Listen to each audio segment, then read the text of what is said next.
nahera kugaya uwagiye gukora ikiganiro umunyamakuru YouTubers wagiye gukora ikiganiro ndetse n'umuhanzi aramubaza ati se Nyirurugo yaramaje ati wahageze umwe wakoraga ikiganiro yaramuhamagaye ati ndi wawe undi naramubaza ati se wahageze ute urahakora iki ati nahageze ndi hamwe na kanaka se wahawe uburenganzira nande ngo nihaye karibu arongera amubaza ati se uzi ko ari ibyatsi ndabizi aho rero mu rwego rw'ubugenzacyaha harimo icyaha ariko biriya bya violation de domicile ni ibyaha bikurikiranwa ari uko uwabikorewe areze uwakorewe icyo cyaha areze nicyo kintu cya mbere kigaragaramo icya kabiri mu by'ukuri ntabwo kuba ufite iyi mikoro ufite YouTube channel ufite platform biguha ubuhangange cyangwa ubudahangarwa bwo kuvogera undi muntu ntabwo biragayitse ikindi cya kabiri wamutumiye nawe yamutumiye mu rugo rutarurwe nubwo nawe yari afite ibyo reklama hanyuma ibyo reklama rero haza mu buriya umuntu abikurikije ashobora kuzamo icyaha cyo gusahura urugo rw'undi nabonaga za keyboard nabonaga ibiki byose batwaye ikindi rero noneho niba koko ku ruhande rw'umuhanzi niba urukiko rwaremeje ko agomba kujya atanga indezo z'umwana icyo tumusaba ni uko atanga izo ndezo kuko bishobora nabyo kuvamo icyaha cyo kuba umuntu yakurikiranwaho kwirengagiza cyangwa guterana umwana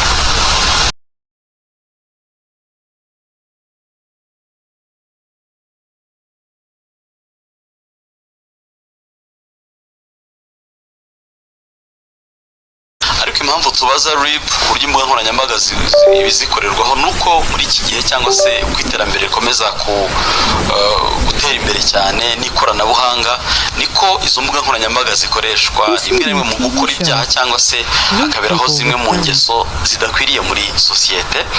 Munyamere uyu munsi duhere ku cyaha kenshi mukunda kuvuga cyitwa gukangisha gusebanya kubera ko umuntu afite platform kubera ko umuntu aziranye n'umuntu wamufasha ugasanga ari kugukangisha ko azagukora guha ikiganiro akakuvugaho cyangwa azashyira amashusho kuri social media.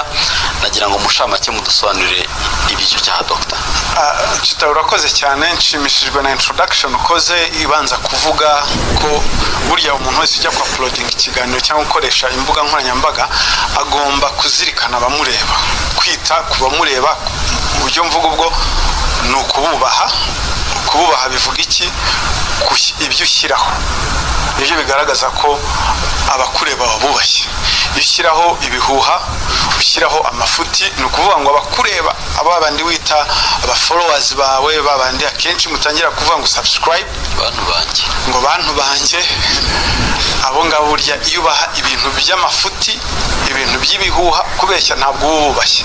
Urakoze cyane rero ntabwo ubundi imbuga nkoranyambaga zabereyeho kuba igikangisho cya bamwe bakangisha abandi. Icyo mvuga kuba ufite abakureba benshi abagukurikira benshi ukumva ko byaguhaye ubuhangange bwo kuba wagira bamwe ubangamira ubakangisha kubasebye ubabwira ngo nzagukoraho ikiganiro nzakuvugaho inkuru nzagukoraho inkuru.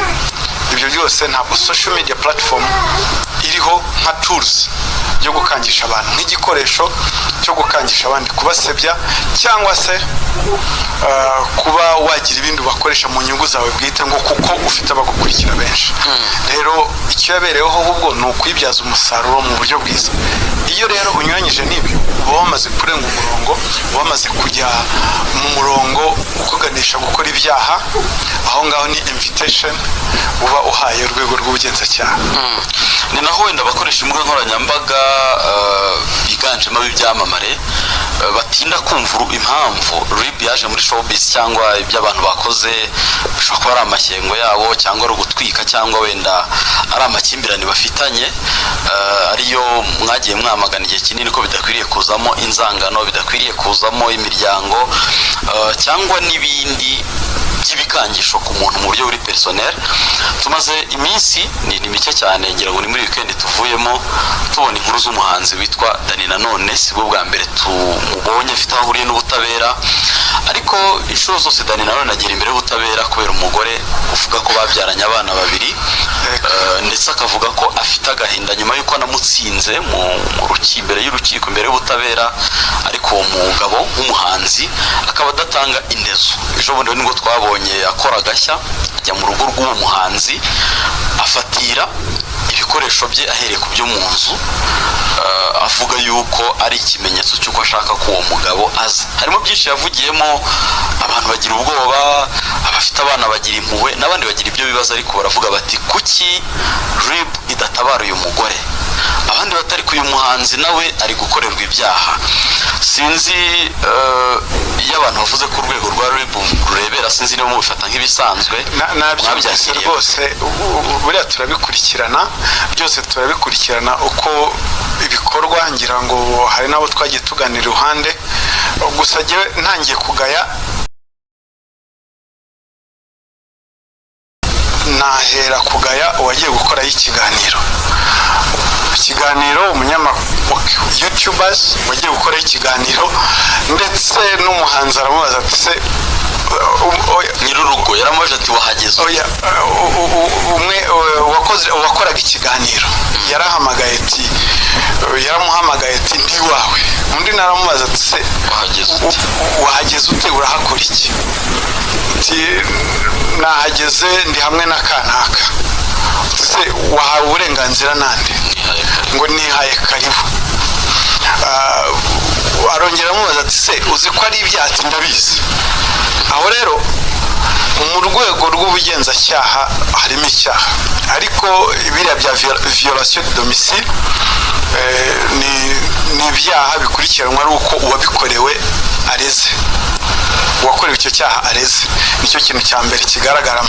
Icya kabiri, mu by'ukuri ntabwo kuba ufite iyi mikoro, ufite YouTube channel, ufite platform biguha ubuhangange cyangwa ubudahangarwa bwo kuvogera undi muntu. Ntabwo biragayitse. Ikindi cya kabiri, wamutumiye nawe yamutumiye mu rugo rutari urwe, nubwo nawe yari afite ibyo arekarama. Hanyuma ibyo arekarama rero hazamo buriya umuntu abikurikiye ashobora kuzamo icyaha cyo gusahura urugo rw'undi. Nabonaga za keyboard, nabonaga ibiki byose batwaye. Ikindi rero noneho, niba koko ku ruhande rw'umuhanzi, niba urukiko rwaremeje ko agomba kujya atanga indezo z'umwana, icyo tumusaba nuko atanga izo ndezo, kuko bishobora nabyo kuvamo icyaha cyo kuba umuntu yakurikiranwaho kwirengagiza cyangwa guterana umwana. Ni se wamubyaye, namwiteho, ariko mama nawe yikoresha uwo mwana mu bindi byaha. Bajyeho bumvikane uko babikora. N'abakurikiye ikiganiro haraho umugore avuga ati nahisemo ko duhurira muri urwo rugo ndi kumwe n'umwana kugira ngo nibura ntabwo ari ibyo. Biriya nabyo ni violation de domicile. Nubwo aba afite umwana, yishora uwo mwana muri ibyo bintu, ntagana inzego zimufashe. Biriya ni nkaho agiye kwiha ubutabera. Biriya ntabwo ari byo. Amplis nibubaho umwana, yikurura umwana muri ayo makimbirane yabo bombi. Ndetse wumvaga harimo n'ibindi bintu n'abandi bantu bavugamo, wumva ko n'ukoresha ikiganiro ashaka kuganisha kuri ibyo ngibyo, wumva birimo ya matiku nyene ya showbiz rimwe na rimwe. Ariko icyo tuvuga nuko hariya utarebye neza havamo ibindi byaha, kandi impande bombi bakurikiye. Impande zombi, ari uwagiye umunyamakuru, ari uwamutumiye, ari no ku muhanzi.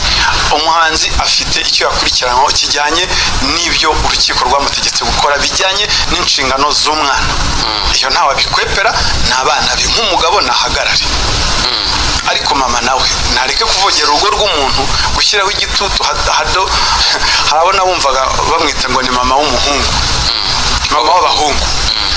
Oro mama w'abahungu nk'uko babimwise, ntareke nawe kwitwaza abo bana avogera urugo, hato hataza gukurikiranwa ibintu bya harassment.